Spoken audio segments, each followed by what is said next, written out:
So the other night I decided to go to a local lake and walk around to play some Pokemon Go. There's dozens of Pokestops around the lake and quite a few gyms too, so it's a prime location to play. Also, I'm 22 and I went with a friend who's 28. It was a quiet night, not a whole lot of people walking around. We approach a park and shelter area and notice there's a raid about to start, so we sit at the shelter area to play it. I'm not sure how to explain this. If you're unfamiliar with the game lol. We happened to be the only people there, and across the trail was a park with a few kids and a mom barely paying attention. We are sitting there waiting for the raid to start for about 5 minutes when this mom comes over to us. Entitled mom, can I ask what you are doing here? Me, we are playing Pokemon Go. Why?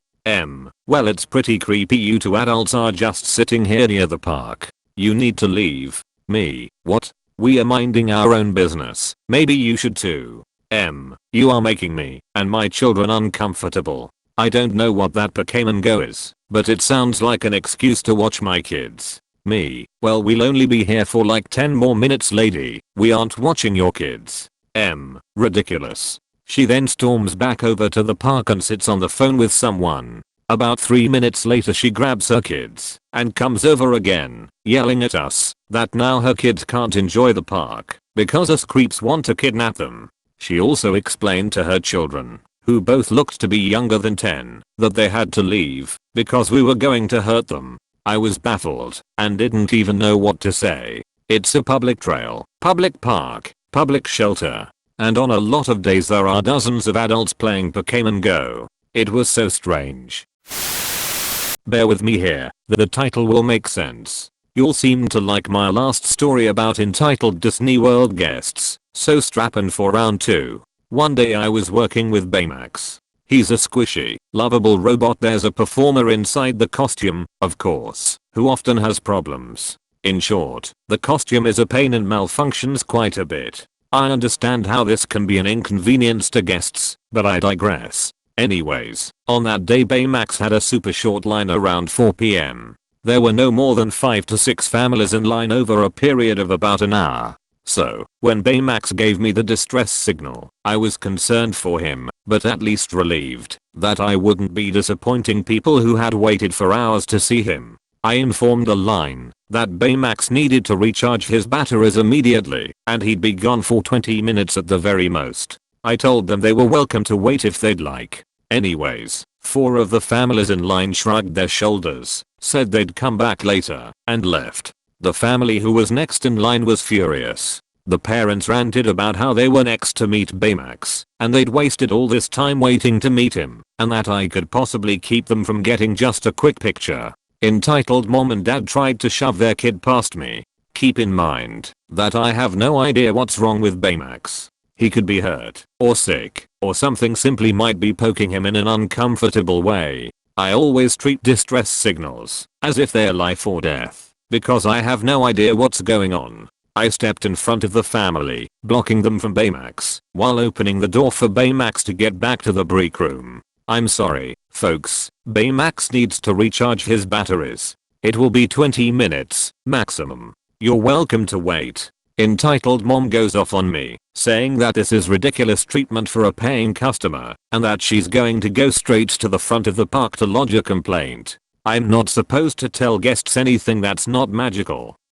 When a character distresses, I make up a story relating to their movie to explain why they are leaving. However, sometimes I break those rules. When it's an adult who I'm trying to reason with, I lowered my voice and turned away from the woman's young son, who was kind of staring off into the distance, not bothered at all by the fact that Baymax had to leave, and said, "Ma'am, there's something wrong with Baymax. He might be hurt, and I need to check on him." You know, trying to appeal to her human decency. But no, she still grabs her kid and tries to shove him at Baymax. Baymax smacks into me hard. I move between the child and Baymax. It's clear to me that the camera that Baymax uses to see has cut out, and he's blind. He's a big, blind marshmallow that will squash kids by accident and probably hurt himself in the process if I don't get him inside. I eventually was able to guide the blind marshmallow through the door while fending off the entitled parents.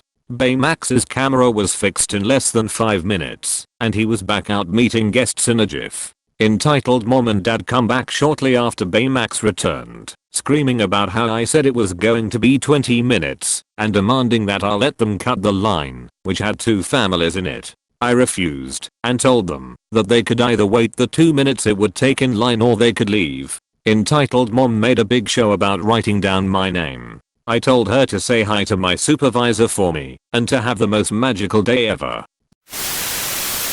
Last week my little brother needed to get his vaccinations for some disease whose name I forgot. Because my parents were unavailable, I was the one who had to take him. Where I live we get those kinds of vaccines at the hospital. So I was sitting in the waiting room with my brother. Also, this will be important later, but the entitled mom's kid is visibly sick. Cast. Me. Take a guess. Karen. Entitled mom. Karen's kid. My brother. I came in with my brother and Karen and her kid were already sitting down. I'm kinda antisocial, so I sat a couple of seats away from her. But of course Karen has to come and talk to me. Pointer. Karen has the most judgmental look ever on her face. How old are you? Me. 16. Karen. Aren't you a little young to have kids? Me. That's not my kid. He's. That bitch cut me off in the middle of my sentence. Karen. Shut up. Of course Hez your kid. I can tell by the similarities. Me. Know that because Hez. Karen. Stop trying to defend yourself. It's obvious you're a slut. Rolls eyes. Karen's kid. That's a bad word. Me. Maybe, but at least I know how to raise my brother properly. Karen looks shook for a second, and I thought that was the end of it, but of course she needs to keep this shit going. Karen. If Hez your brother then where are your parents? Me. Busy. Karen. Liar. Me. Okay, can you shut the fuck up now please? Karen. Who's swearing now? Bitch. Me. Rolls eyes. Karen. Size kids these days. We get called in by the doctor for the vaccine. And when we get out Karen is still waiting, and can see the little plaster on my brother's arm and instantly has to input her dumbass anti-vaxx's opinion. Karen. Vaccines cause autism. Maybe you're not that good at raising your kid after all. Me. For the last time Hez my brother shut up.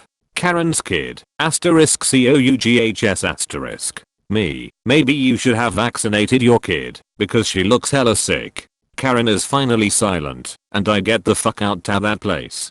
Sorry for any errors. One of my first posts, yes everything is real, and she did get in lots of trouble. Okay, so this happened a while ago while me and my family were traveling in our new RV. We were traveling on I-40 in New Mexico when we decided to pull over for a quick break as we have been traveling for around 7 hours non-stop. There were 5 of us in the RV. It was a 36-foot bus model, and we had stopped and made up the beds at a rest stop. The time is around 7 to 8 p.m. and we figured we would just stay the night there. This is where the story begins.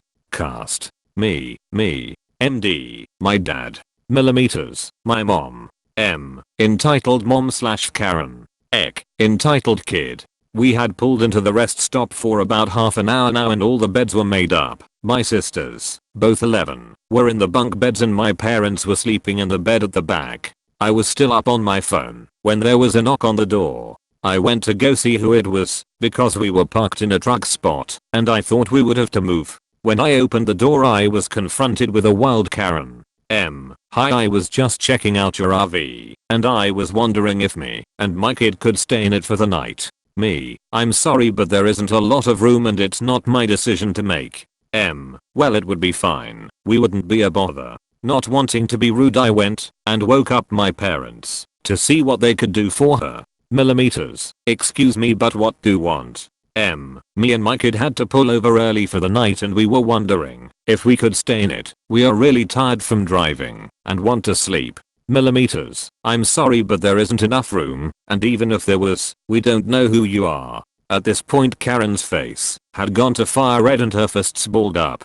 She was about to explode when her kid appeared from nowhere and started pulling on her shirt. Ek, mommy I thought you said we could sleep here. M. Of course we can. I just need to talk to these people for a bit. Karen turns to us and asks my mom and dad for what was the strangest question ever. M. Could you, my mom and dad, come to my car? I think the wheel is deflated and I'm not comfortable driving. MD, Ilgo, I'm sure I can help. So my dad goes with Karen and her kid to her car and my mom goes back to the bed. I stay on the couch next to the driver and passenger seats by the door. After a little, while Karen and her little kid bursts through the door and jumps into the driver's seat, trying to start the RV. Me, WTF are you doing? Your dad said I could move the RV closer to our car. It will be fine. It is pretty obvious that she is trying to steal the RV, but the key was with my dad and the slide outs were open, meaning the RV safety feature wouldn't allow for driving. About 2 seconds later my dad burst through the door and rips her out of the seat. Her kid freaked out and jumped out after her. After this Karen went on a rampage banging on the sides of our $200,000 RV, leaving large dents on the sides.